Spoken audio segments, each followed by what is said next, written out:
Hello, guys. I wanted to just share with you some information about Othello, and I thought it might be easier if I just made a video for you. That way I remember to give the same information to everyone. The first thing I want to point out to you is that the official title of Othello is actually The Tragedy of Othello, the Moor of Venice. And yes, this play is classified as a tragedy. So let's talk for a minute about what that meaning of tragedy really is. A tragedy is a type of story where a hero is brought down by his own fatal flaw. We usually hear tragedy nowadays mentioned as something that's really sad. There might be a fire or a bus accident or something, and everybody calls it a tragedy. And it is something that is very sad. But technically, in literature, a tragedy is a play in which a man advances to a great height, that he becomes somehow powerful or wealthy or famous. And then he has a personality flaw, a flaw that brings him down. Now, in Othello, the tragedy, the flaw is his jealousy. Because remember, Othello always feels like he doesn't quite belong in this society. And so people who are insecure are often very jealous. And he is very jealous of his romance with Desdemona. And so that is what allows him to be eventually to be manipulated and to be brought down. Now, when we watch these plays, this is why we like movies like, if you ever seen the old Scarface with Al Pacino, um, or any of those documentaries about people that rise up super high like rock stars and then they're brought down. We like that because we have what's called a catharsis. We have an emotional reaction to seeing a great man's fall, and it's a mixture of sadness and pity. And it's a way for those to feel those, it's a way for us to feel those emotions without really having to worry about something bad happen to us. That's why we like sad movies, because we don't want anything bad to happen to us, but when it's happening to characters on stage, we like to see it because we experience it secondhand. The same thing with horror movies. None of us want some crazy guy to jump out of our closet and cut off our head. But if it happens in a movie when we know it, where we kind of know it's fake and everything, it helps us in our enjoyment of that movie. That's why people like scary movies. Now, you may have seen this before. I have two different versions of it here. It's called Freytag's Pyramid. And what Freytag's Pyramid is he is a guy, I think he was German, who came up with the idea that these tragedies follow a certain story, a certain type of structure.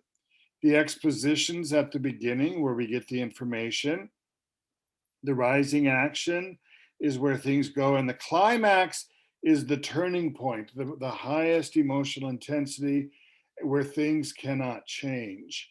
Things are irrevocably changed. And then the falling action, and then the resolution. In Shakespeare's plays, he usually has 5 acts, and the climax is usually in the middle of the third. And at the end of his play, the universe is always kind of brought back to normal. Okay, here's another example of that, where the climax is the midpoint, the falling action, the final catastrophe, someone dies usually, and then the resolution, or this interesting word is pronounced denouement. Denouement is how we pronounce it. Okay. Another thing I wanted you to notice in Othello is that the verse in Othello is spoken in a rhythm. Now, remember before Christmas, we talked about 'twas the night before Christmas and all through the house, and how that line has a very strong rhythm called anapestic tetrameter. 'Twas the night before Christmas and all through the house. Well, Othello is written in blank verse or unrhymed iambic pentameter. And we talked about iambic pentameter when we learned about the sonnets. The difference here is that with the sonnets, the lines rhymed, and in Shakespeare's blank verse, well, the definition of blank verse is that it doesn't rhyme. Sometimes Shakespeare will rhyme the last two lines of a speech for a sense of closure or emphasis. And usually the upper class characters will speak in blank verse, which I should add here, is unrhymed iambic pentameter. And the lower class or humorous characters will speak in prose. Now, here is an example of what they mean. This is a line Desdemona says, and she says, I am not merry, but I do beguile. Now, that sounds funny when I say it like that, but if I say it together like a sentence, I am not merry, but I do beguile, you can hear the rhythm of this. Shakespearean actors are trained to have that rhythm. And speaking of rhythm and how actors are expected to speak, there are different types of speeches in Othello and in their plays. For example, and here I made a horrible misspelling. Okay, when a character voices their thoughts on stage when other characters are present, as an aside, it might just be very brief, just a line or two. So let's look back at the play, and we're going to scroll down.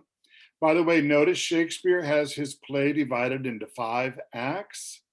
And this is where the Freytag pyramid comes in, usually the rising actions in Act 1 and 2, climax in Act 3, 4, and 5 are how things resolve after the climax. The scenes are usually just when the location changes, when everybody has to run around and pretend they're in a new place, a new section. So we're going to go down and we're going to follow these acts and line numbers. These are standardized just like verses in the Bible. And we're going to go down to, I think it's Act 2. I think I'm looking for that, Act 2. I'm gonna keep going. Act 2, Scene 1, line 136. I think this is one of the first asides I could find for you. And here they actually put the word aside. And Othello, these first 2 lines, I am not merry, but I do beguile the thing I am by seeming otherwise. Okay. By the way, that's that, again, that motif that we see in this play, that nobody is who they really are. And then the dash is where she actually speaks to Iago. But nobody is supposed to hear these 2 lines but the audience. So everyone on stage would just ignore those 2 lines. Another type of speech is a monologue, when a character delivers a speech on stage to the other characters who are on stage with him. For instance, example, Act 1, Scene 3, line 92. Okay, where we have, I believe this is Othello telling Desdemona's father that, yeah, I married her, so what? Okay, and in this whole speech is delivered to all of the characters on stage, okay? And everyone should hear it. Remember, Brabantio is upset that his daughter has married a Moor, a black man, okay? All right, back to our Word document. And then the last type of speech is one where a character delivers a speech on stage discussing his deepest emotion, plans, and feelings. And that type of speech is like this one here where Iago is left alone on stage. And he basically tells us that he hates the Moor. He thinks maybe the Moor has slept with his wife, although that is denied by his wife later on. He also, thinks that Cassio's, taken his place as the lieutenant. But really, Iago's just evil because he is evil. And notice at the end of this soliloquy, he tells us his thoughts and reveals his true nature. And then in the last two lines where he says, I have it, it is engendered. Hell and night must bring this monstrous birth to the world's light. These last two lines rhyme, and that's how Shakespeare tells you, okay, that's the end. I wrapped up that idea. I wrapped up that thought. Okay. So I wanted to make sure that you had these notes. And since I don't know exactly where you are when you listen to me and things like that, I thought I would make a video, and I'm going to increase making these videos, I think. Okay. So hopefully this will work. I'm going to upload it to YouTube and include the link on your Canvas. Thank you very much, and I hope it works for you.